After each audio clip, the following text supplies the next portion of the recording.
Have you ever wondered how much of the Titanic is left these days? Now, if you haven't been living under a rock, you probably know that it's been over 100 years since the world's most famous ship turned into a wreck. The RMS Titanic, the world's largest sea liner from the beginning of the 1900s, sank during its maiden voyage, just a few days after leaving port. The ship struck an iceberg on April 14, 1912, taking down over 1,500 passengers of more than 2,200 who were on board the liner at that time. As shocking as this may sound, the Titanic took over 3 years to be built and only 3 hours to sink. And if it were today, the ship would have cost over $210 million to be made. It was last seen on the surface of the Atlantic at 2:20 a.m., and for many decades, that was the last time people saw it. It wasn't until 1985 that the whereabouts of the ship were discovered by oceanographer Robert Ballard, and some parts of the Titanic became visible once again. One of the first discoveries made by Ballard's expedition was that the ship was indeed torn in half before sinking. The early exploratory missions to the part of the ocean floor where the Titanic now lies could only see the hull and the deck of the ship. According to Ballard, the main purpose of these missions was to understand how to preserve the ruins from deteriorating. Another goal was to recover the huge number of personal items scattered along the seabed. The explorer later said the view down there was as shocking as it was emotional. In the field of debris around the wreck, the oceanographer discovered plenty of small objects and personal belongings, many of which he brought back to the surface. There were shoes, some fancier than others. There were pieces of clothing that belonged to crew members, and there were huge propellers. If on the surface they gleamed and shined, on the ocean floor they were embedded and devoured by sand. Ballard pointed out that the area where kitchenware was scattered measured more than a mile in length. There were enough plates, pots, and pans to fill up an entire industrial kitchen. For the first time ever, 3D animation footage reveals exciting images. The simulations show the Titanic's evolution from when she first set sail in 1912 until the state of her ruins today. But simulations weren't enough for deep-sea explorer James Cameron, who envisioned traveling to the heart of the wreck for the first time ever in the history of the ship. Yep, the same James Cameron who happens to be the director of a very famous movie about the ship. He has now dived 33 times to visit the wreck of the Titanic. Here's some fun trivia for you. The director says that his true passion has always been the ocean, and that ever since he was a kid, he wanted to study the sea. Directing, let's say, just happened to be his day job. And when the possibility of directing Titanic appeared, he said yes, just so that he could go and check out the ruins of the ship in real life. Now back to the wreck. According to James Cameron, it wasn't enough for researchers to access only the exterior of the ship. They needed to go inside, analyze and photograph what was left of the pompous interiors of the world's once biggest sea liner. Cameron piloted an innovative robot vehicle equipped with cameras. It helped the man to reveal spaces in the Titanic that no one had ever seen before since the ship touched the bottom. Turkish baths, for instance, still had their tiled walls standing up almost in all their entirety. These baths were exclusively for first-class passengers. They were located right next to the swimming bath and the third-class dining room, and were designed in the Moorish style. People resting there could get heating blankets and ask waiters to bring them anything they needed.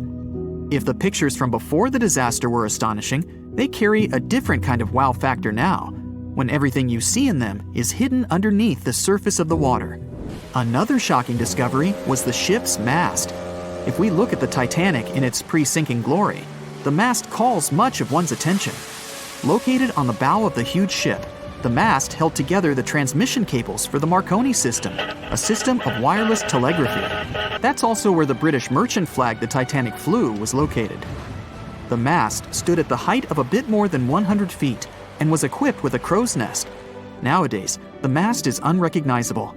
Attacked by corrosion, it collapsed. The crow's nest broke apart too. Now we can see why the modern-day Titanic is a real treasure for deep-sea explorers. But as the wreck of the ship lies at an approximate depth of 12,500 feet, sunlight is non-existent there. So, piloted missions depend on high-end technological equipment to survey the area. Why do you think the Titanic went missing from the public eye for over 70 years? Well, because at that time, technology wasn't advanced enough for people to go down there, as well as bring back good footage of the wreck. Filmmakers were the ones who drove this technology to its advance by trying to film underwater. They began by building boxes to put their cameras inside.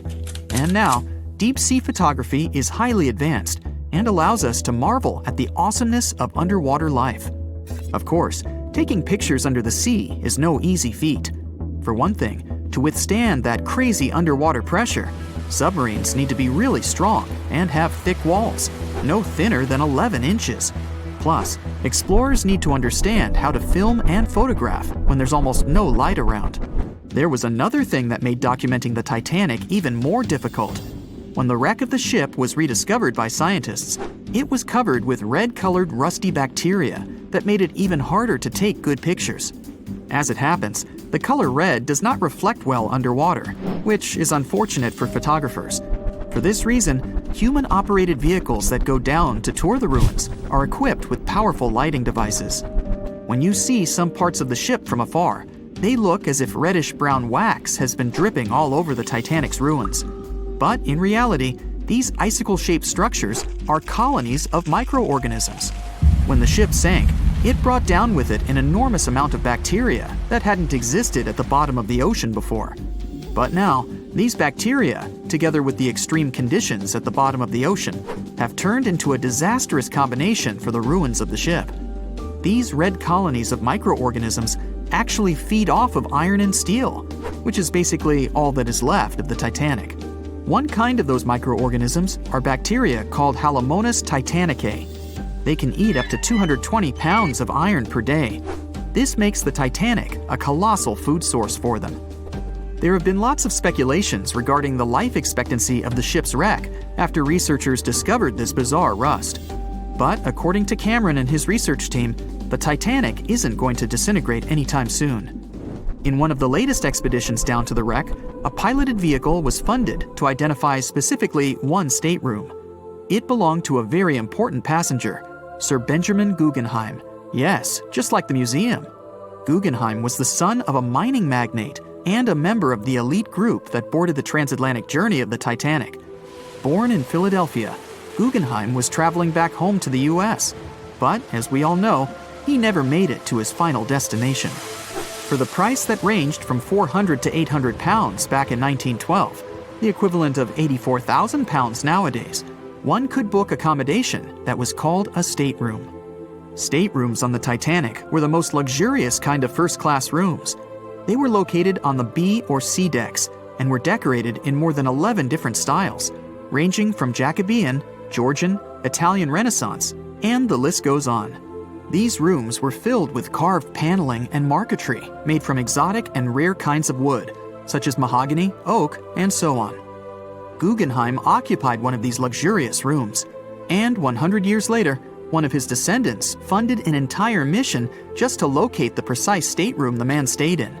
This expedition turned into a documentary for National Geographic, and they did manage to identify which stateroom was Guggenheim's, so kudos for them. On April 10, 1912, crowds gathered at Southampton Beach to wave off what was, at the time, the world's largest and most prestigious ship, the RMS Titanic. The cost of the most expensive first-class parlor ticket was $4,350. That's around $70,000 in today's money. But barely 5 days after steaming away, the ship was swallowed by the Atlantic Ocean. So let's rewind and go back to what actually happened on that fateful night. The captain wanted to set a speed record for the ship's maiden voyage and arrive early. The ship was deemed unsinkable, so he went full throttle into the dark Arctic waters. After spotting the 100-foot iceberg, the crew desperately tried to steer the vessel away and avoid the collision, but the Titanic was traveling too fast, and the iceberg tore down the side of the ship, creating a huge opening in the hull. It wasn't a continuous rip, and damage was caused in several places. In total, the damage spanned along an area of around 300 feet. But the ship's designers had prepared for the prospect of a collision and added watertight compartments down each side of the ship to act as a buffer zone. 4 of these compartments could be breached, and the ship would still stay afloat. But because the iceberg tore down the side of the Titanic, It ripped holes in 6 compartments. The compartments didn't extend up the total height of all decks and weren't actually sealed at the top. This is why, when more than 4 were flooded, water reached over the top of the bulkheads and filled the remaining compartments, causing the ship to sink into the ocean. Think of it as water spilling over an ice cube tray. But what if the collision was head-on? Would it still have sunk? Ships are designed with potential crashes in mind, and most vessels have collision bulkheads in the bow. Most of all, it's like your car's bumper or crumple zone. It's a safety feature that can withstand a direct hit. The bow could have taken some of the impact, and some experts have suggested that if it hit head-on, only 2 to 4 of the watertight compartments would have been flooded. So, in theory, the Titanic might not have sunk, and it might have even been able to continue sailing to its final destination at a much slower speed. The force of impact would likely have been huge, though. But although passengers would have been injured by the force, they'd have been able to stay on the ship to wait to be rescued by other ships, rather than being forced into the icy waters of the Atlantic. Still, one of the Titanic's designers, Edward Wilding, suggested that the force of the impact might not have actually been that big. He told the British Inquiry that lots of people scarcely felt the collision, and he believed the ship would not have sunk if it did hit the iceberg head-on. The ship was also designed with remotely operated watertight doors between all compartments, so any floods could have been quickly sorted out. Because Titanic had 6 breaches from the side collision, and because it happened so quickly, sealing the doors wouldn't have made a difference, as it was essentially impossible to save it by that point. The ship immediately began to flood, with water pouring in at a rate of roughly 7 tons per second, 15 times faster than it could be pumped out. So, while it sounds like the Titanic would have survived had the ship hit the iceberg head-on, this idea does come with some issues. First off, the collision bulkheads were designed to survive a crash with another ship, not a giant iceberg. If 2 ships collided, both would absorb some of the impact in their bulkheads, sharing the impact and likely staying afloat. But an iceberg is stationary, meaning that Titanic would absorb most of the energy from the collision. If Titanic hit head first, because of the speed it was traveling, the impact would have likely traveled down the whole body of the ship. Just imagine a 46,000-ton ship traveling at around 20 knots. At some point, it hits an iceberg that weighs what could be over 100,000 tons. This collision would likely create a powerful force causing massive damage to the vessel.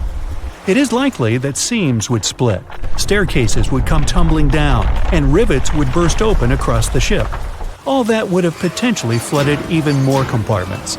This could have caused Titanic to sink in a matter of minutes rather than hours. But that's just the tip of the iceberg. As we all know, the biggest part of it is hidden underwater. So if Titanic had been traveling head-on, it's likely it would have hit the part of the iceberg below the water first, which would send it veering off course. Hitting an iceberg is not like hitting a brick wall. In this case, the ice under the water would have torn open the bottom of the ship and caused damage to the sides. Icebergs also aren't flat, solid objects. If a flat collision happened, the ship might have stayed afloat, but icebergs come in many shapes and sizes, from domes to wedges. Studies have also been done on the steel used to produce Titanic, and the tests show the metal was about 10 times more brittle than the steel we use today. The ship was built before we understood the effects of low temperature on steel. The old steel used to make the vessel would not bend when faced with freezing temperatures, but break. Recovered pieces of Titanic's hull plates show that the hull just shattered on impact. Hitting head-on would also cause a very severe and abrupt stop, so even if the ship hadn't sunk, there would still have been major issues. Think about when you suddenly hit the brakes on your car, or when the bus stops while you're walking down the aisle and you get flung forward. Passengers would have been thrown across the ship, and because the crash happened at night, most people were sleeping, so wouldn't be able to effectively prepare for any sort of impact. This would result in injuries for most people on board. It would be especially bad for those at the front of the ship, where the accommodation for the off-duty firefighters, greasers, and engineers was. But while passengers and off-duty crew may have been thrown out of bed, there would be a lot more survivors than in the original scenario. Many ships have had head-on collisions and made it back to shore. Not many people know that Titanic actually had two sister ships. The White Star Line, the company that built Titanic, also built vessels called Britannic and Olympic. Captained by Edward J. Smith, who would later helm Titanic, the Olympic set off on its maiden voyage in June 1911. But much like Ford's sister ship, disaster was just around the corner. On its fifth commercial voyage, Olympic collided with a Royal Navy ship, HMS Hawke. While the Olympic received damage to its side, Hawke crashed into the other vessel head-on. The bow of the Hawke was completely crushed by the collision, but because the ship had watertight compartments, it managed to survive the impact and later returned to shore for repair. Another study case is the SS Andrea Doria, which was an Italian ocean liner that made global headlines in 1956. Like the Titanic, the Andrea Doria was heading for New York City on its 101st voyage when disaster struck. On July 25th, the vessel collided with the 524-foot Swedish passenger liner Stockholm. The Stockholm hit the ship head-on, but the point of impact for the Andrea Doria was on its side. The front of the Stockholm was completely smashed, but because the impact was on its hull, it managed to survive. The Andrea Doria, however, sadly sank due to the collision being on the side of the ship. So these cases could suggest that maybe the Titanic would have survived had it hit the iceberg head-on. But we have to remember that the Titanic hit the thing full speed, whereas both the Olympic and the Andrea Doria were traveling slower. We know Titanic from so many stories, even a movie, but now we have its first full-sized digital scan. And nope, it's not like those models from before, where we mostly imagined what the ship was supposed to be like. This time we got a real digital scan. A team of experts really mapped the deep-sea floor around the Titanic together with the ship itself.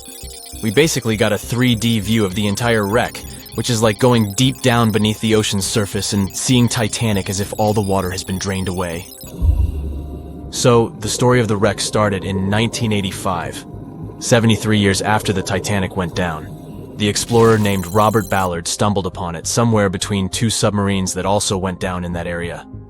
He was actually on a different task back then, so he didn't even have time to explore the ship properly. But as he was searching for the submarines, he realized how ocean currents affect sinking debris. He noticed the heaviest object sank quickly and left a trail of debris behind, the trail that followed the currents. Using this knowledge, Ballard made a hypothesis the Titanic had broken in two and left a debris trail as it sank. Before he found the wreck, everyone thought the ship just went down in one piece after hitting an iceberg. So everyone knew where the ship was so the adventure could start, or not. It was hard to explore it. The ship is enormous, and the dark depths of the ocean make it really difficult to capture its whole body in one go. So we mostly relied on glimpses of the decaying ship, and had to settle with teasing scattered parts of the whole picture and filling it up with speculations and stories. But in the summer of 2022, we finally got something different. A team of experts from Magellan Loaded, a company specializing in mapping the deep sea, teamed up with Atlantic Productions, who were making a documentary about the project. They embarked on a mission to capture the complete view of the Titanic. They used submersibles. Those are vehicles that go underwater, remotely controlled by a team of skilled explorers. These submersibles dove deep into the ocean. It wasn't an easy job. They spent over 200 hours collecting information about the entire length and breadth of the wreck. It was like a real-life treasure hunt. But instead of finding gold and jewels, they took something even more precious. Over 700,000 images of the Titanic from every angle possible. Yup, they took photos of every tiny part of the ship, even the not-so-interesting bits most of us would usually skip. Even mapping the muddy parts was an important part, because it helped fill in the gaps between the more exciting things they discovered. And this was a way for all of us to finally get a detailed 3D reconstruction. Even though it's been more than 100 years, you can still recognize the bow of the Titanic, covered in rust that hangs down like stalactites. On top of the bow is the boat deck, where a big hole gives us a glimpse into the empty space where the grand staircase once stood, like a window into the ship's glamorous past. Its stern is now a wild mess of twisted metal, As the Titanic went down, this part collapsed and spiraled into the seabed. The bow and the stern ended up separated by about 2,600 feet. There's a vast field of debris surrounding this giant, stuck on the seafloor. This debris is like a scattered treasure trove, full of intricate metalwork from the ship, statues, and even unopened champagne bottles. There are also personal belongings that went down together with the ship, like dozens of shoes resting across the seafloor. It was a tough task to do, go down and take all those pictures. It may not sound that hard at first, considering it was the vehicle that really immersed itself into such deep parts of the ocean, not the people. But studying the ocean is hard. We haven't explored, mapped, or even seen over 80% of it. The conditions are harsh, and the pressure becomes more intense the deeper you go. And their vehicle had to dive down to nearly 13,120 feet below the surface. That's like 12 Eiffel Towers stacked on top of each other. Plus, you have strong currents in that area, so it was probably like trying to navigate through a watery maze. And submersibles weren't supposed to touch anything. Even the slightest wrong step can damage the wreck that was already so fragile. It seems like the Titanic is frozen in time, so it will always be there waiting for us. But in reality, it's slowly disappearing. It's pretty obvious that the ocean water ruined it considering how long it has been down there. But it's not just that. The wreck itself has become a home for a specific type of bacteria Halomonas titanicae that even got named after the famous ship. These bacteria have a special ability. They can survive inside rusty formations known as rusticles. They kind of look like icicles, those spikes of ice that form when water falls from something and freezes. These bacteria have a taste for iron, which is abundant in the ship's hull. For them, it's like a real buffet down there. And as time goes by, these bacteria will keep eating away at the iron in the ship, bit by bit, until one day the feast comes to an end and the whole ship is gone. It's like a slow but steady recycling process. So this 3D model we got because of the hardworking team and technology comes at the best time because we never know how much time we have left with exploring the famous wreck. This time we might even understand the collision with the iceberg better. You know how movies always show the Titanic hitting the iceberg on its right side? Well, we can't even be certain about that. The scans could help us figure out if the ship actually grounded on the iceberg, like getting stuck on it. We can study the stern and analyze how the Titanic struck the seafloor. That will also help us understand what really happened during the sinking. Maybe we'll get a chance to discover if there was really a strong fire that sealed the fate of the Titanic. One theory says that the coal fire had been raging for a whole 3 weeks before the ship even took its first and last trip. And this could have made its hull weaker, which means most of the work was done. The iceberg just delivered the final blow. If there even was an iceberg, as some people wonder. There's an alternative theory they suggested where the Titanic may have actually hit a hidden mass of pack ice instead of a typical iceberg. Pack ice is made up of large sheets of ice that float near the ocean's surface and can be difficult to spot. They believe this pack ice might have drifted into the Atlantic from the Arctic Ocean. According to one professional mariner, Captain L.M. Collins, that stands up with that idea. If the Titanic had struck a regular iceberg, the ship would have sunk much more quickly than it did. And since the Titanic managed to stay on the surface for a relatively long period of time, less than 3 hours, maybe this was a different type of collision. The mariner also said there are differences in what people said they saw when the Titanic sank. He thinks these differences might be because of optical illusions. In this case, when people were looking at the ocean that night, the way the light was reflecting and the conditions at sea might have made things appear closer or distorted. So when they saw something in the water, it might not have been exactly what they thought it was. Whether it was an iceberg or something else. Binoculars might have helped the crew members to spot the potential danger, but unfortunately, they didn't have any. It appears they were locked inside a cabinet, and no one knew where the key was. April 14th, 1912. The Titanic crashed into a huge iceberg and sank. Yep, we've covered that. But what if this time we use the ice to bring the ship to the surface? This requires several thousand feet of wire mesh and a lot of liquid nitrogen. Our goal is to put the Titanic in a huge block of ice that will raise the ship to the surface. Now to do this, you need to wrap the wreck in a wire mesh and cover it with liquid nitrogen. The first problem you face is the inability to wrap the ship completely. You need to somehow lift the ship a little to put the mesh under it. Let's say that by some miracle you manage to do so. Next, you need to transport hundreds of large tanks of liquid nitrogen. You're underwater, opening the tanks, and it's so cold that the icy water of the Atlantic Ocean looks like it's boiling. The nitrogen just sizzles, dissipates, and certainly doesn't create a block of ice around the mesh. Alright, new attempt. Raise the Titanic with the help of huge magnets. For this, you need a large cruiser and some powerful magnets. You attach thick cables to the magnets and lower them to the bottom. Bright projectors illuminate the black ocean depths. Parts of the wreck are visible. The magnets descend lower and cling to the iron hull of the ship. The cruiser pulls the cables and magnets up.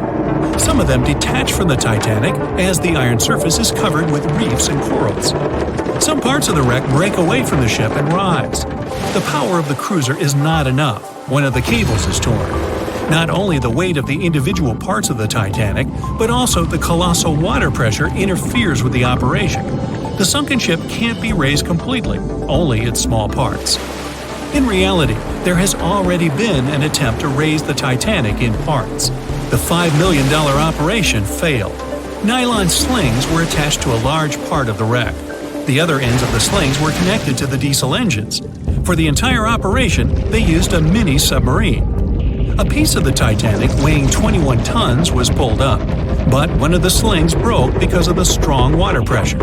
Then, one by one, the other cables began to snap, and a huge piece fell back to the seafloor. By this time, all the participants of the rescue operation had run out of food supplies, and it was far from the nearest shore, so they decided not to make a second attempt. A book was written and a movie was made about how the Titanic was lifted with compressed air. In reality, no one even attempted this operation. To do this, you'd need several hundred large cylinders of compressed air. At first, you install them inside the Titanic's hull and wait for them to pull the ship to the surface. As soon as you lower the cylinders under the water, they immediately float upwards. This greatly complicates the operation. You need to fasten the cylinders with cables and pull them down to the bottom using a powerful submarine, or better yet, several of them. Because of the high pressure, the cylinders might burst. In this case, the blast wave would hit other cylinders and provoke a catastrophe. Too expensive and unsafe. The most expensive and complex plan to raise the Titanic is probably the one where scientists somehow extract hydrogen and oxygen from the ocean water. Then, these extracted elements must fill special containers. Those containers are attached to the ship, and the Titanic would rise to the surface. Even if you extract oxygen and hydrogen from millions of tons of water, the rest of the ocean water will replace it. A machine that will be capable of such filtering should cost billions of dollars. Or you can come up with a chemical element that will use a chain reaction to purify all the water. In this case, the entire world ocean will be left without vital oxygen. Someone once suggested blowing up the Titanic. You'd need to lower several boxes of dynamite to the ocean floor. The boxes must be completely sealed to prevent the dynamite from getting wet. Next, you need to run several miles of wire conducting an electrical current to them. Once all this is done, you sail to a safe distance. Now, you're going to press the button to pass the current through the wire and activate the dynamite. 3, 2, 1, stop! Why would you do this? Even if it works, the wreckage of the Titanic will be scattered in all directions on the seabed. It will be impossible to lift the Titanic from the ocean. Imagine a huge hook that can fetch the Titanic and lift it from the bottom like a fish. This hook must be huge to pick up a sunken ship. Let's say you created it. Next, you're on a huge cruiser, sailing up to the crash site and lowering the hook down like an anchor. It falls right on the Titanic but doesn't cling to it. You need special equipment to attach a bus-sized hook to the Titanic. It would include a huge submarine with mechanical arms. To build such a device and make it work under enormous pressure is already next to impossible. But let's say you finally managed to hook the Titanic. It's then you realize the cruiser doesn't have enough power to lift the ship, weighing more than 50 tons, and the hook that adds about 10 tons more. To complete your task, you'll need a few more cruisers and a few extra $1 million. Once hot wax cools, it hardens and floats on the water surface. What if we deliver it to the ocean floor and pour it inside the Titanic? This may work, given that wax is not an expensive material. So you melt the wax, pour it into strong tanks, and pull them to the bottom with the help of a submarine. The tanks can withstand enormous pressure, and the submarine has enough power to lower the wax to such a depth. The containers are placed inside the Titanic. Through a remote control, you open the containers, but the wax doesn't pour out. The deeper you go, the colder the water gets. While you were delivering the containers to the ship, the wax was cooling down and getting solid inside. Several containers are pressed against the top of the ship, but it's not enough to lift the Titanic. Other containers simply float away to the surface. And even if the containers were thermostatic and kept hot inside all the time, once released, the wax would solidify in an instant. There would just be no time for it to spread and cover the Titanic from within, so it would just float up as well. Alright, you fill several large and sturdy bags with Vaseline. This substance acts just like wax in the cold. It gets solid and floats. You want to put bags all over the Titanic and just wait for the Vaseline to bring it up. You load the bags into the submarine and descend to the ocean floor. Some parts of the ship can't be reached because of the clinging corals. You decide to unload all the bags in one place, but as soon as you take Vaseline out of the submarine, the bags tear due to the strong pressure. Solid pieces of Vaseline float up, pushed by the water. Mission failed. The craziest idea is to fill the Titanic with millions of ping pong balls. Small plastic balls filled with air should push the ship to the surface. But as soon as you start to lower them to the bottom, the plastic immediately flattens and all the air from the balls pops out. You can deliver the balls inside a submarine, but once you put them inside the Titanic, the pressure will crush them again. Also, you can create balls made from strong ultralight material and fill them with air. In this case, you will need much more money. As soon as you put the balls inside the ship, some of them will immediately slip through the holes in the ship, and the remaining ones won't be enough to lift the wreck weighing more than 50 tons from the bottom. Well, to study the Titanic, you don't need to go down to the ocean floor. On the internet, you can find a detailed 3D map that shows the wreck site, as well as the ship itself on the seabed. To get a realistic picture of the Titanic, researchers used sonar technologies and underwater robots, which took more than 10,000 pictures of the sunken ship. So, what do you think? Leave it alone? Yeah, me too. In the Titanic movie, you won't see any fumes above the fourth funnel of the legendary ocean liner, and it's not a mistake. Back in 1911, the year before the Dream ship's departure, large ships would mostly sail with 4 chimneys. They needed those to draw heat and fumes from their massive boilers. The Titanic was a real engineering gem that only needed 3 chimneys to function. So the fourth was added for balance and more impressive looks. The White Star Line thought the public would have been disappointed to see only 3 pipes on the greatest ship of all time. The Titanic's sister ships, the Olympic and the Britannic, also had 1 fake funnel each for the same reason. The dummy chimney wasn't completely useless and served for ventilation. It took out the fumes from the machine spaces in the lower decks and from one of the first-class general rooms. 1 big ventilation funnel, instead of several small ones, helped to declutter the upper decks and left more open space for passengers to enjoy their strolls. When Titanic went down, the funnels, each weighing 60 tons, went down with the rest of the ship. They were made extra tall to make sure the passengers weren't covered in the soot being ejected. Their height and weight let them stay in the upright position. The forward funnel, followed by the others, fell only when the ship went for the final dive.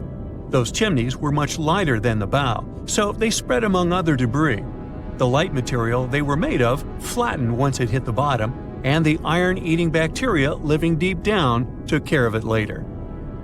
The bow of Titanic remained intact when it hit the seabed, but the stern was completely mangled. When the famous ocean liner hit that iceberg, things got really messy. It took the future movie star a whole 2 hours and 40 minutes to submerge completely. The collision let water flood 6 out of 16 watertight compartments. As the water gushed into the starboard side, the ship started to tilt down in the front and a bit to the right. By midnight, the damaged compartments were spilling water into others, and it was chaos because these compartments were only watertight horizontally. Soon enough, water started flooding through the anchor chain holes, and by 2 a.m., the bow was sinking, and the stern's propellers were lifted out of the water. The ship kept flooding until the moment the bow went underwater, and the stern shot up almost 45 degrees. The weight of those massive propellers stressed the ship's midsection. The steel just couldn't handle it and failed. Survivors described that moment as some loud noise, like breaking china or falling gear. That was the Titanic's upper structure giving in. By 12 past 2 a.m., the bow and stern were only connected by the inner bottom structure. Minutes later, the bow, weighing almost 16,000 tons, broke loose from the stern. The stern rose sharply to an almost vertical position and started sinking slowly. By 2:20, it disappeared underwater. The bow was cruising down at about 13 miles per hour and had hit the ocean floor almost a half an hour before the stern. The two parts of the Titanic now lie 2,000 feet apart, pointing in different directions. The bow remained mostly intact, just covered in mud. The stern turned into a tangled wreck because of the implosions it went through during the descent. The air trapped within the structure just couldn't handle the increasing pressure of the water deep down. Signal rockets played a big part in the Titanic's tragedy. When a ship goes down, you're supposed to shoot up red flares to signal trouble. But someone decided to stock Titanic with white lights instead of the usual red ones. So when the ship smacked into that iceberg, the crew fired off white flares. The SS Californian was passing nearby, and his captain knew the Titanic was in a dangerous iceberg zone. The crew didn't spot the sinking Titanic, but they sure saw those white rockets. The radio between the ships was useless because the Californian's operator switched it off. The captain had a gut feeling something was off, so he flashed a Morse code light signal at Titanic. But he received no reply because the Titanic had already gone underwater. There was another ship, Samson, sailing alongside the Titanic. It had plenty of illegally hunted frozen seal meat from Canadian waters abroad, so it was sailing with lights off to remain unnoticed. When they saw the Titanic's white rockets, they thought it was the Coast Guard and zoomed away. Samson didn't have a radio, so they couldn't find out about the ongoing disaster. The crew got the news about Titanic only when they got to the coast of Iceland the following month. There have been many theories to explain the Titanic tragedy, and one of the recent ones says that there was a fire involved. An Irish journalist went full detective for decades, digging into the mystery, and stumbled upon a game-changer. He came across a photo album that had been hiding from the public for a century after the tragedy.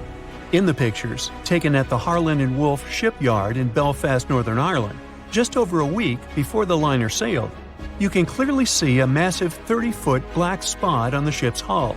Maloney researched the photos and eyewitness testimony from the time and claimed that a fire spontaneously broke out inside of one of Titanic's enormous coal bunkers. It was raging for a whole 3 weeks and messed with the metal, critically weakening a crucial segment of the ship's hull. Back then, most ships had just one hull, so it was the only skin the Titanic had. That's why the iceberg managed to punch a hole through the ship so easily. If it hadn't been for the fire, the Titanic might have shrugged off that iceberg collision. The company operating the liner knew about the fire, but they decided to conceal that fact. They didn't want any negative stories in the press as they faced some serious competition in transatlantic voyages. The Titanic was sold out, so they stocked up on coal and made it sail. The moon might have also played a role in the sinking. Our satellite heavily affects tides on the Earth. The closer it is to our planet, the stronger the tides are because of the increasing gravity of the moon. Back in 1912, the moon was so close it made several glaciers in Greenland break apart. Massive chunks of ice that broke off from the glaciers started floating south. The supermoon event came just 6 minutes after a spring tide. During new and full moons, the alignment of the moon, the Earth, and the Sun makes their combined gravity reach its peak. And the day before, our planet had come the closest to the Sun that year, which made the gravity even stronger. This mixture of events created perfect conditions for one of the most powerful tides in history. It created the perfect conditions for the icebergs breaking off from Greenland's glaciers to move freely. Opponents of this theory say that the difference in tidal force wasn't actually that big, and it couldn't have been the main cause of the sinking. The iceberg tore down the side of the ship, leaving a huge opening in the hull. It wasn't a continuous rip, and damage was caused in several places. Some experts believe the ship would have survived the iceberg if it had hit head-on. The Titanic had watertight compartments designed to prevent flooding in case of a collision. Only the first 3 or 4 of these compartments would have been flooded. This could have helped save a lot of lives. Supporters of this theory put the blame for the disaster on First Officer William Murdoch. Huge, fast-moving ships don't just turn in a matter of seconds like a speeding car. It takes minutes. When Murdoch realized the collision was inevitable, he tried dodging left to avoid a direct hit. But despite his efforts, the ship still collided with the iceberg. You know the rest.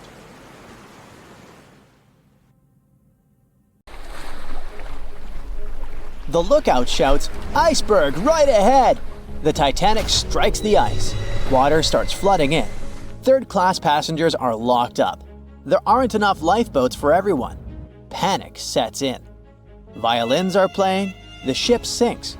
Well, we all know the story of the movie Titanic like the back of our hand by now. But what if I told you that Hollywood lied to us? To tell the real story of what happened that freezing night in 1912, we need to rewind a bit.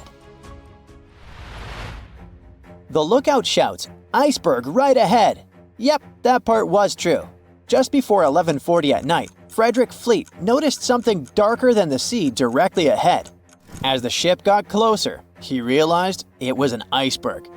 The engines were quickly reversed and the ship turned sharply. Instead of hitting it head-on, Titanic scraped along the side of the berg, sprinkling ice on the forward deck. If you remember, in the movie, Jack and Rose are having a romantic moment when they feel the ship shudder after hitting the iceberg. Everything shakes as if they were in the middle of a light earthquake.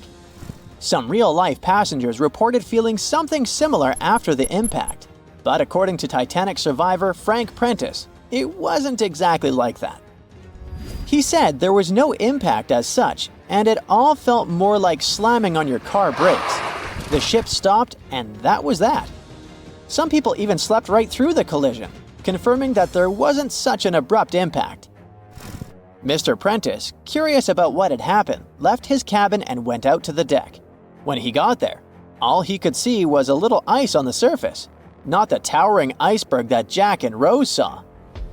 But as we all know by now, the real damage happened below the waterline, where the iceberg had a jagged spur that slashed a 300-foot gash in Titanic's hull. Once the crew realized how severe the damage was, they immediately began sending distress calls to nearby ships, asking for help. At some point in the movie, the radio operator goes to the captain and says there is only one ship nearby, the RMS Carpathia, which later ends up rescuing many passengers. But in real life, there were more ships around. It's believed that the SS Californian was only about 23 miles away. This ship might have actually seen the Titanic sinking, or at the very least, seen its rockets exploding high in the sky. Yet, for reasons we will never fully understand, they didn't try to help. Let's get back to the story. Now, people need to get off the ship. At 12:45, lifeboat number 7 was the first to be lowered. Just like in the movie, women and children were told to go first. But in reality, some women were hesitant and even refused to get into the lifeboats. Mr. Prentice said this happened mainly for 2 reasons. First, these lifeboats were high and passengers were terrified of the 70-foot drop from the deck to the ocean below. And second, most women didn't believe the Titanic would actually sink. It was called unsinkable after all. So the idea of getting into a lifeboat seemed pointless at the time. This mindset probably explains why Eloise Smith, a first-class passenger, recalled that there was no panic or chaos at first. Other survivors backed this up, saying that no women or kids were crying. But one thing that was indeed concerning, at least for the crew, was the possibility that the lifeboats might buckle under too much weight. This is one of the theories why the first few lifeboats left carrying only a fraction of their full capacity. Like lifeboat number 7, which only carried 27 people in it, even though it could hold up to 65. In total, Titanic had 20 lifeboats, which could carry about half of the 2,200 people on board that night. But that didn't happen. And now we know the passengers had no idea there weren't enough for everyone. As women were calmly getting into the first lifeboats, musicians headed up to the deck. Their only goal was to play and keep the passengers calm. That's a pretty well-known fact. But the real story is that some survivors said they never saw or heard the band. No violinists whatsoever. It's not like Hollywood misled you, though. The musicians did play for over 2 hours after the ship had hit the iceberg. So maybe these passengers were just too panicked to notice the songs, or the musicians started playing later than we think. Now, it's time to talk about the terrible treatment that third-class passengers received. The movie portrayed the crew as cruel, locking the less fortunate below deck like animals, giving them no chance to reach the lifeboats and save their lives. But the official inquiry into the disaster suggested that wasn't true. I mean, yes, fewer third-class passengers survived compared to those in first and second class, but there were other factors at play. Many third-class passengers were reluctant to leave the ship, clinging to their belongings, and had a harder time making their way up from the cabins, which were at extreme ends of the ship. Some survivors confirmed that they were not locked up. In fact, it was quite the opposite. Mrs. George Wabi, a Lebanese woman traveling in third class, said that when chaos had erupted, some brave crew members and well-dressed first-class passengers had actually helped her get up to the first-class deck and eventually onto a lifeboat. At first, the Titanic was sinking slowly, bit by bit. Passengers reported seeing the water rising and hearing pops and cracks. Then, there was a loud boom. Some said there had been just one explosion, while others described it as a series of smaller explosions, which they'd thought had been the bulkheads giving way. And there's also a group of people who said they had only heard a rumbling sound. So not everyone agreed on the sound they had heard, but one thing is a fact. By 2:18 in the morning, the lights on Titanic went out, and the ship plunged into complete darkness. As the bow continued sinking, the stern rose out of the water, putting immense pressure on the middle of the ship. This caused the Titanic to break in two. In James Cameron's movie, this moment is pretty dramatic, with the ship sinking almost straight down into the water. But in reality, the break probably happened at a much lower angle, likely just below the waterline. Even so, it tilted enough that people couldn't stay on their feet and started sliding into the water. One interesting thing is that it wasn't until the wreckage was found in 1985 that it was finally confirmed the Titanic had broken apart. Up until then, survivors had given conflicting stories. At least 8 survivors claimed they had seen the ship split. Emily Ryerson, a first-class passenger, described it as if the Titanic had been sliced in half with a knife. But there was also a small number of witnesses that insisted Titanic had gone down intact. At the time, this theory was more accepted because most people still didn't believe that the supposedly indestructible ship could break in half. So why the conflicting reports?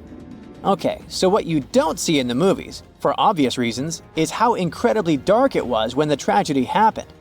It was like being in a room with no light, where you can only make out shapes and shadows. That's what it was like on the lifeboats. This means passengers couldn't really see what was happening. And most of those who were close to the ship either lost their lives or were too focused on trying to survive to pay attention to the details of the wreck. Although James Cameron's film didn't fully capture how terrifyingly dark the disaster truly was, the 2012 TV series Titanic did a better job of showing the pitch-black horror of that night.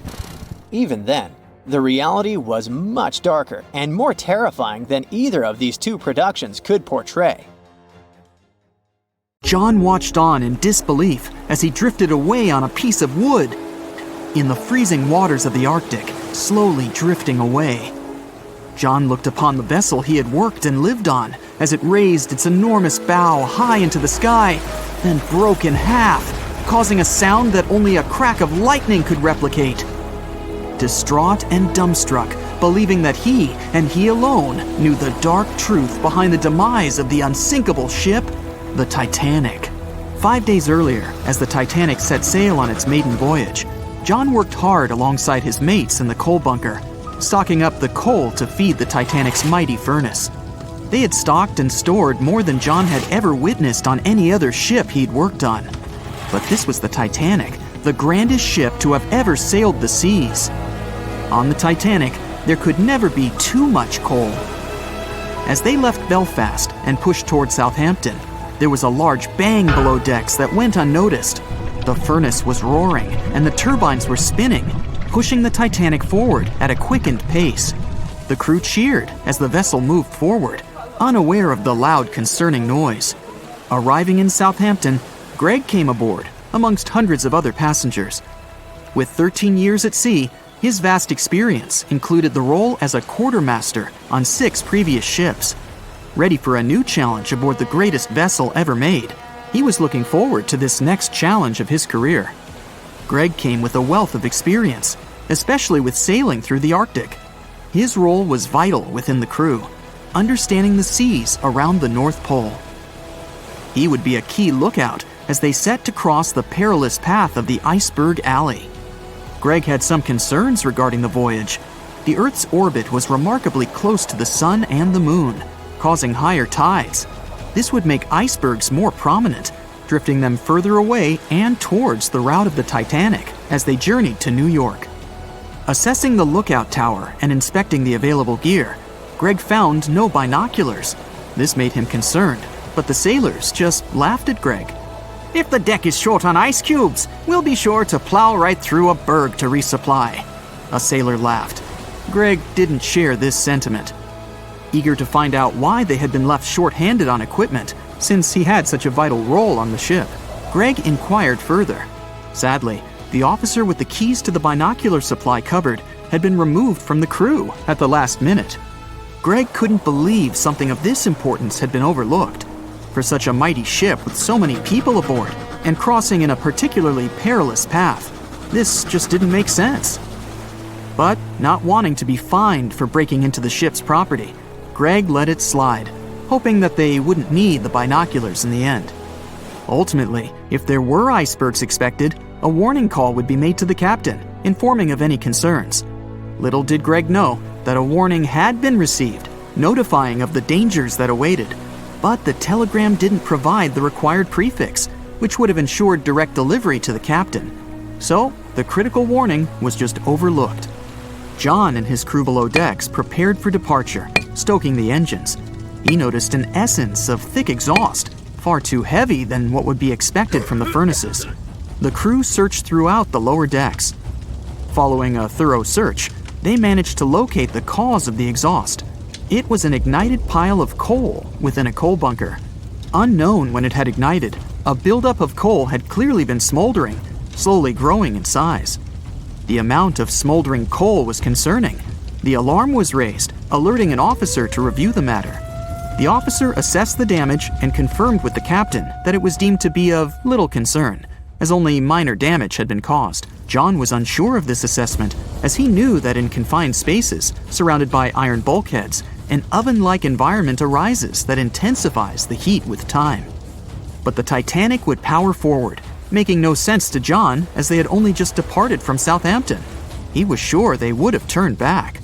John and his crew were ordered to shovel the already lit coal into the furnace and continue shoveling until all the smoldering contents would be contained. It was a possible but painstaking task that could take the entire journey. The continuous intake of coal would ensure the turbines would spin at a constant, accelerated pace, not what the Titanic was designed for.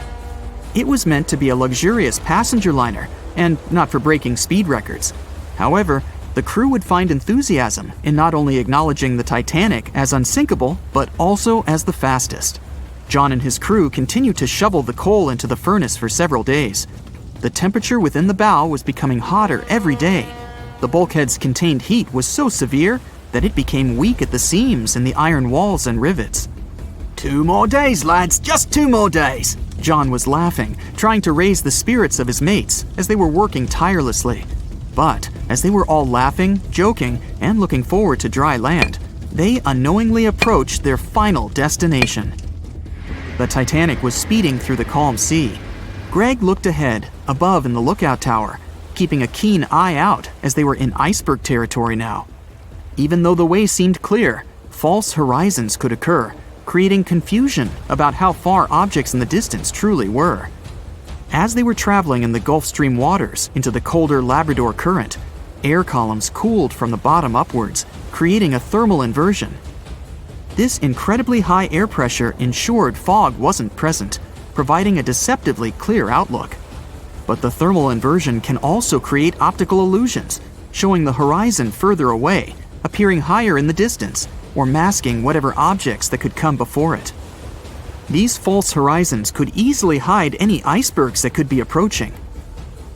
Greg knew the perils of a calm sea in the Arctic, preferring the rough waters, where it's easier to detect icebergs within waves. Peering from the lookout, Greg was looking towards the dark abyss ahead. Suddenly, within 1 mile directly in front, a formidable image quickly emerged from the dark waters surrounding. "Iceberg, right ahead!" Greg yelled to his mate, who quickly called to the helm and directed them to steer hard to starboard. The helmsman received the call. In the heat of the moment, he turned the wheel counterclockwise. He then realized he'd turned the wheel the wrong way and quickly went in the opposite direction. The ship aimed towards the iceberg, veering to the port side whilst reducing speed. Although there was a delay in turning the wheel, since there was a short distance from the signal and the fast pace that they sailed at, it may not have made a difference. As they approached the iceberg, it appeared as though they'd miss it, but over 87% of an iceberg is underwater. And as they came along the side, the hidden ice underneath hit the port side bow, piercing the side of the hull with a 12-square-foot tear. The ship shook, with all aboard aware that something was amiss. Amongst the confusion and fear, they were oblivious of the damage. As they gathered their bearings, 6 out of 16 compartments were quickly filling up with seawater. The hull could only withstand 4 compartments filling before sinking. Time was ticking as the Titanic made its descent into the depths. The weakened bulkhead with heated steel pillars and rivets broke under the pressure and sudden change of temperature from the ice-cold water. The call was made to abandon the ship. Lifeboats were prepared to be released, while help signals were sent out to nearby ships. The radio operator was guiltily sitting, constantly calling out to a nearby ship that had been in contact with the Titanic recently.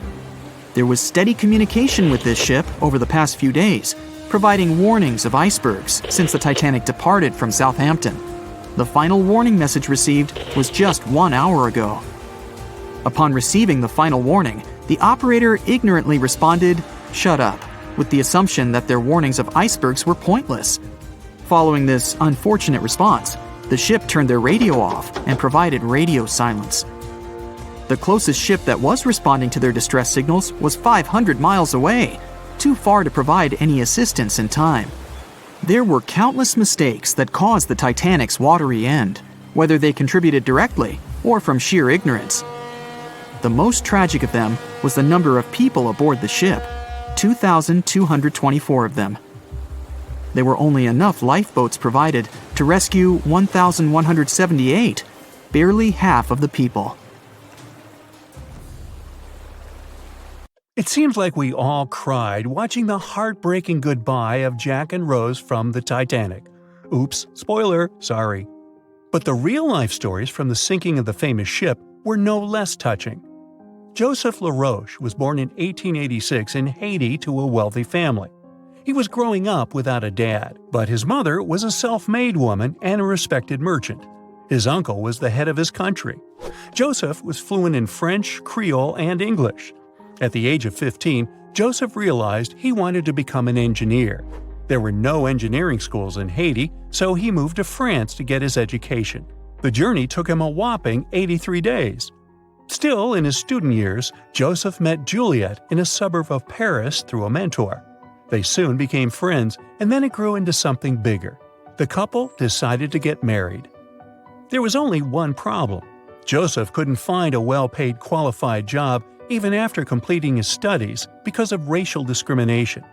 The intelligent young man realized he could do better. Plus, he needed to provide for his growing family. His third kid was on the way. His uncle back in Haiti promised he'd help Joseph secure a job as a mathematics professor. His mother was overjoyed that her son and his family would be living in Haiti.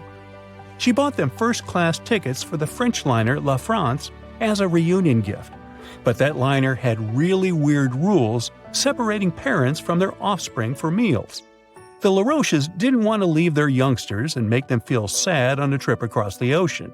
So they decided to trade their first-class tickets for La France for second-class tickets for RMS Titanic's maiden voyage. The Titanic was all the hype, and it didn't separate families, so it looked like a great deal. They planned to change for another ship in New York that would take them straight to their final destination in Haiti. The family boarded the Titanic on April 10, 1912, at Cherbourg. They had 3 days to enjoy the luxurious staterooms, a dining salon, a library, and 3 outdoor promenade decks available to second-class passengers. Juliet sent a letter to her father from Titanic's final stop in Queenston, Ireland. She told him they were more than happy with the accommodation. They had 2 bunks in their cabin and a couch that converted into a bed for their youngest family members. The family made friends with some nice co-passengers with whom they had traveled together from Paris. She thought they had been the only other French people on board, so they sat together for meals. Juliet mentioned they had all spent time together on the deck of the liner.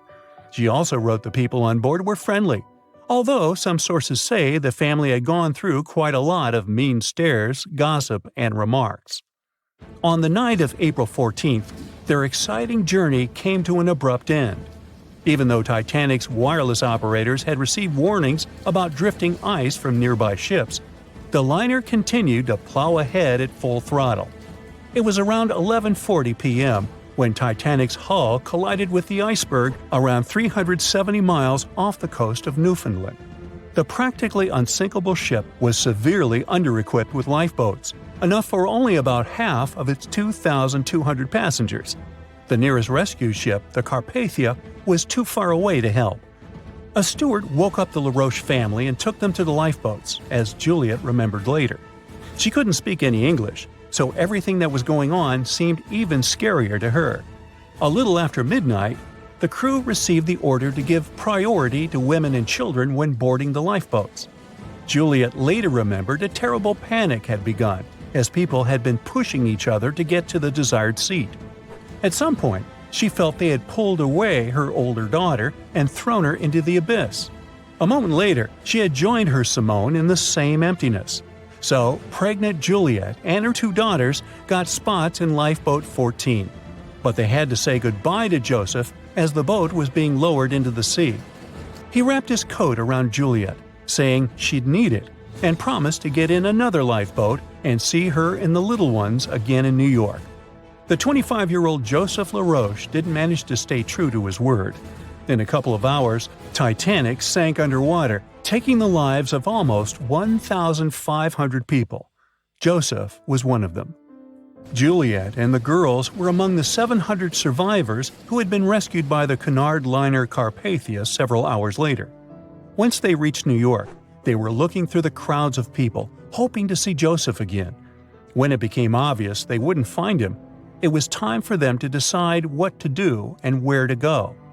Without any knowledge of English or money that had gone down with the ship, Juliet managed to survive in America only for 3 weeks, and then had no other choice but to go back to France. Joseph's uncle was no longer able to help them, as others had taken his life 4 months after the Titanic tragedy. In December 1912, Juliet gave birth to a son who she named Joseph after his father. For the rest of her life, she couldn't get over the loss of her beloved husband. That's why she didn't like to speak about what had happened on Titanic and told her children not to mention it. In 1995, a member of the Titanic Historical Society interviewed Louise, who was the last remaining LaRoche child and the last French survivor of the sinking. And that's when the world first heard about this heartbreaking story. It inspired some plays and articles, but it never got the same attention as the story of other passengers. You probably remember the elderly couple going down together in their bed on the Titanic. It was inspired by Isidor and Ida Strauss. They were both born in Germany and emigrated to the United States as kids. They met in New York and got married 5 years later. Isidor started a china and porcelain business with his brother that grew into the glassware department at Macy's and turned them into multimillionaires. Isidor and Ida were well known in New York, not only for their wealth and charity, but also for their love and devotion to each other.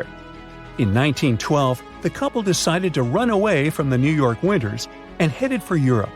By that time, they'd already been married for 40 years. In early April, it was time for them to sail back home to New York.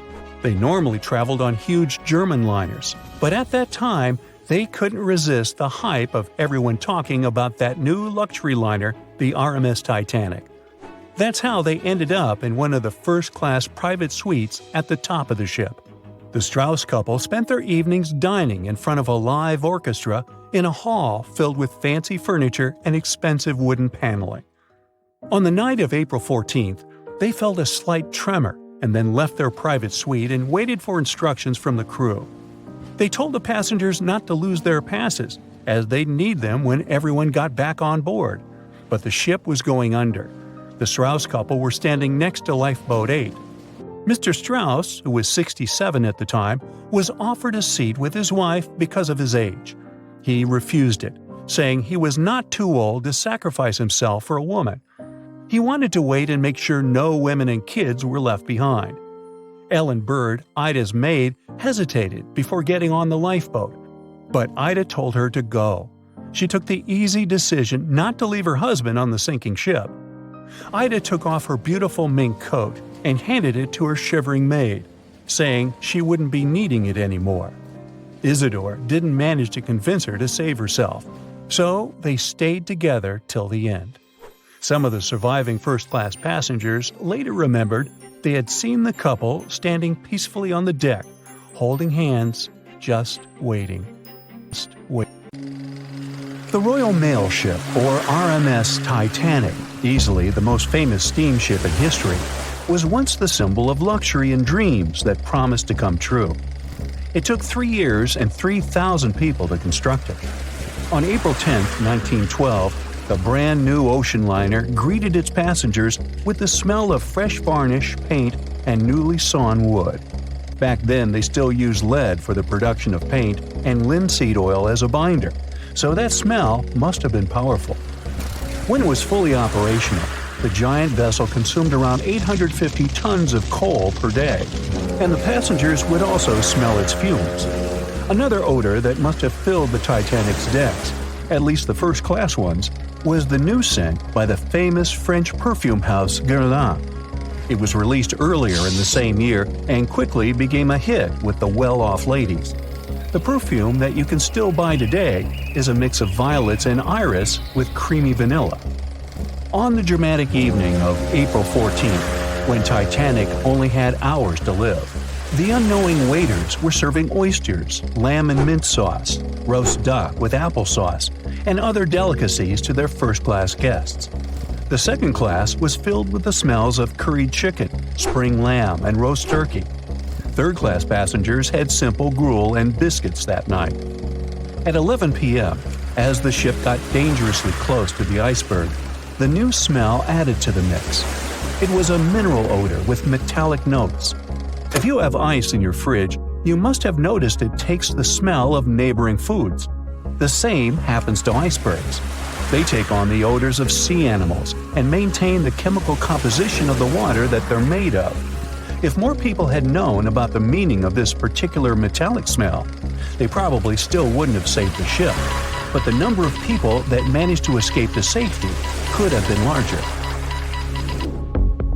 Speaking of smells, in case you've ever wondered what space smells like but aren't planning to become an astronaut anytime soon, listen up. You can try out Eau de Space, an aroma that was designed by NASA decades ago.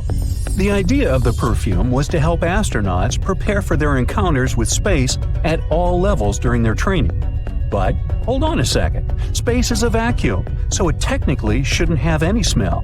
Yet, astronauts who have been out there remembered it as a pleasant metallic odor, something like the smell of welding fumes or burnt gunpowder.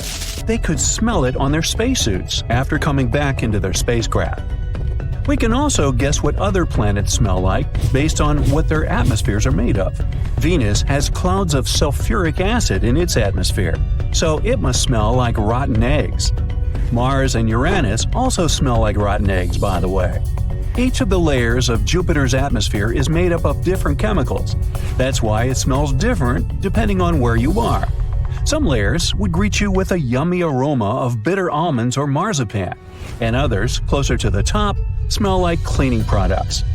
The remaining planets of the solar system are unlikely to have a distinctive scent because they're mostly odorless gases in their atmospheres.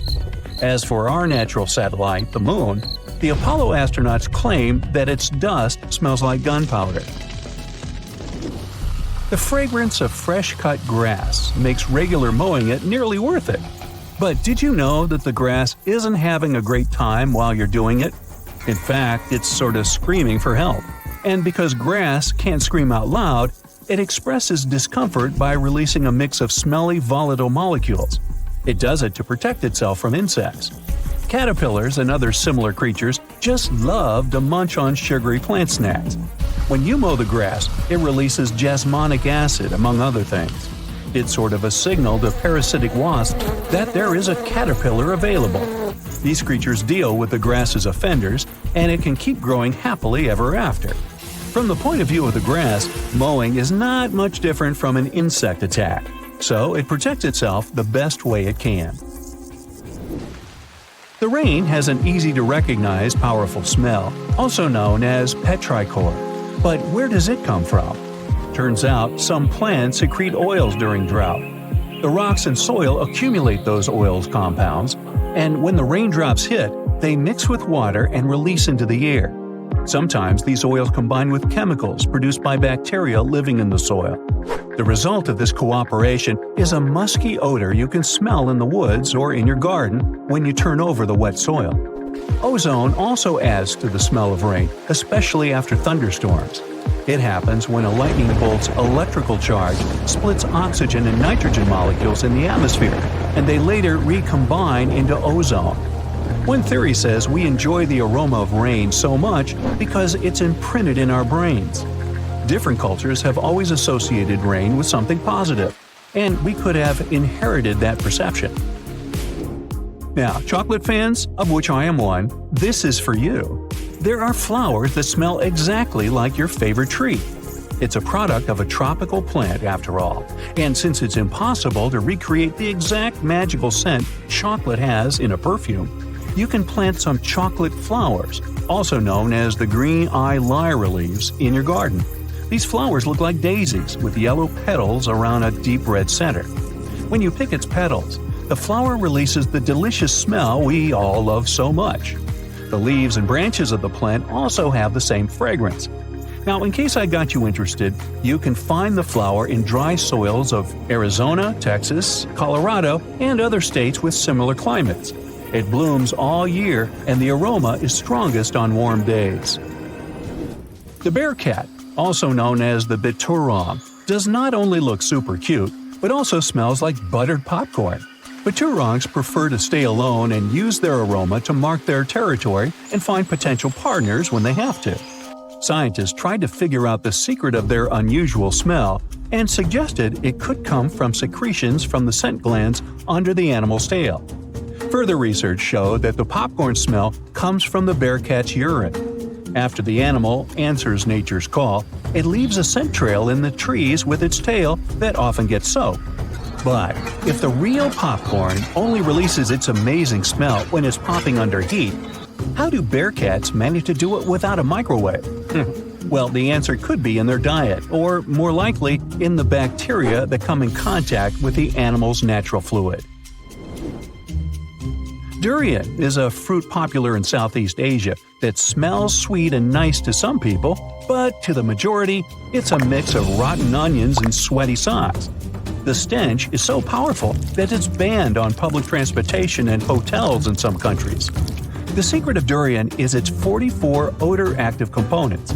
The mix is so complex that you can never tell what it's going to smell like. And despite that horrible smell, durian is considered a delicacy and is used to make mostly sweet dishes like cakes and candy. There was a smelly incident involving durian at a library in Australia. The smell of rotting fruit in a cupboard has spread across the entire building through the air conditioning system. They mistook it for gas leakage and had to evacuate around 500 students and teachers. Well, that stinks. And finally, if you've ever been to natural hot springs or went to see some geysers, you'll never forget the smell of hydrogen sulfide, or less poetically, rotten eggs. It's actually not only yucky but also highly flammable, but it can also be quite useful. Most households in Iceland use geothermal springs as a source of hot water. Although it doesn't smell fresh, it's perfectly safe to drink, and the smell doesn't stay on your body after you take a shower. So there. On April 10, 1912, the RMS Titanic set sail from England. But this wasn't the launch of a regular ship. The Titanic was the largest liner ever built at the time. It was 882 feet long. That's nearly the size of 3 soccer fields. And measured from the hull to the top of the smokestacks, the ship was an impressive 175 feet tall. That's the size of a 17-story building. Deemed unsinkable, it took 3,000 workers almost 3 years to build. But a mere 4 days into its very first voyage, at 11:40 p.m., the ship collided with an iceberg and was lost beneath the waves of the Atlantic Ocean. It took the liner only 2 hours and 40 minutes to sink. And of more than 2,200 passengers and crew members on board, only 706 survived. The wreck would remain lost for another 73 years, hiding its many secrets within the frigid Atlantic waters. And if it wasn't for a man whose whole life had been devoted to exploring the sea, the giant ship might have remained lost for a lot longer. That man was Robert Ballard. As a child, Ballard was obsessed with the ocean. This fascination started when he was just 12 years old. That's when he watched a film adaptation of Jules Verne's science fiction novel, 20,000 Leagues Under the Sea. It had everything to spark a young person's imagination, from adventure and strange creatures to a powerful underwater vehicle called the Nautilus. It could travel anywhere in the world you wanted to go. From that moment, life on dry land was no longer in Ballard's future. When he was 23, he was assigned to the Deep Submergence Group. There, he helped develop techniques to search the ocean floor. His biggest accomplishment was the creation of Alvin. It was a small, easy-to-maneuver submarine that could carry 3 people. It also featured an external mechanical arm designed to gather underwater samples while the crew remained safe and dry inside. Alvin the submarine quickly proved useful for a variety of tasks. For example, once it was used to track down an aircraft that had crashed into the sea. But the vessel experienced a series of setbacks. In one case, it was attacked by a swordfish, which caused the submarine to resurface quickly. The swordfish, still stuck in the outer skin of the submarine, became that night's dinner. And in October 1968, the submarine was being lowered into the water when the cables holding it snapped, sending it careening into the ocean, along with 3 crew members on board. And because the small vessel was still open, it immediately filled with water and quickly began to sink. Luckily, the crew managed to escape, but Alvin was gone. Bad weather hampered multiple attempts to recover the vessel. It wasn't until the following year that it was finally returned to the surface. In time, Alvin would be improved. Its hull would be strengthened by titanium, giving it a higher depth rating, thus making it even better suited for ocean exploration. The specialized submarine would come in handy in many of Ballard's 100-plus expeditions. The man was one of the first to explore an underwater mountain chain called the Mid-Atlantic Ridge in the Atlantic Ocean. And when he found thermal vents in the Galapagos Rift in the late 70s, He also helped discover and document the process of chemosynthesis. That's a complicated chemical synthesis of food energy by bacteria. But his biggest discovery was still to come. Ballard claimed he'd never been a Titanic fanatic, but he eventually became obsessed with finding the ship after watching other explorers try and fail. As he said, Titanic was clearly the big Mount Everest at the time. Many others had tried, many that I thought would have succeeded or should have succeeded but didn't. Ballard began thinking about finding the ship as early as 1973, and 4 years later, he actually made an attempt. He used the deep-sea salvage vessel Sea Probe, which was a drill ship equipped with cameras and sonar. But he was forced to give up when the drilling pipe broke. It just wasn't his time. In the early 80s, a Texas oil man named Jack Grimm tried to find the wreck on 3 different occasions. Once, Grimm was actually right over the Titanic, but his equipment failed to detect it. That's what we call extreme bad luck. Ballard was just biding his time. He needed a plan and some help. The first issue was getting down to the bottom of the Atlantic. The furthest down he had ever traveled before was 20,000 feet, and this trip took him 3 hours, and that didn't include the way back up. Ballard knew he could use Alvin, already enhanced with a titanium hull to withstand the pressure of the ocean. But he also needed something that didn't require him to actually go down with it. An unpiloted, remote-controlled submarine would be ideal. But first, he would have to create one. He reached out to the authorities, hoping they would provide funding for his project. And though officials had no interest in the Titanic, they were willing to help. But there was a catch. Ballard had to first focus on tracking down 2 submarines, the Thresher and the Scorpion, which had sunk to the bottom of the Atlantic Ocean in the 1960s. The authorities were hoping to study them to find out why they had sunk in the first place. They also wanted to know if they could be recovered or if it was safe to leave them on the ocean floor. Only when he had successfully completed this task would he be free to use any remaining time on his contract to find the Titanic. With no other options for funding, Ballard took the offer. He got to work. First, he created 2 new devices. Argo was an unpiloted deep-towed undersea video camera sled.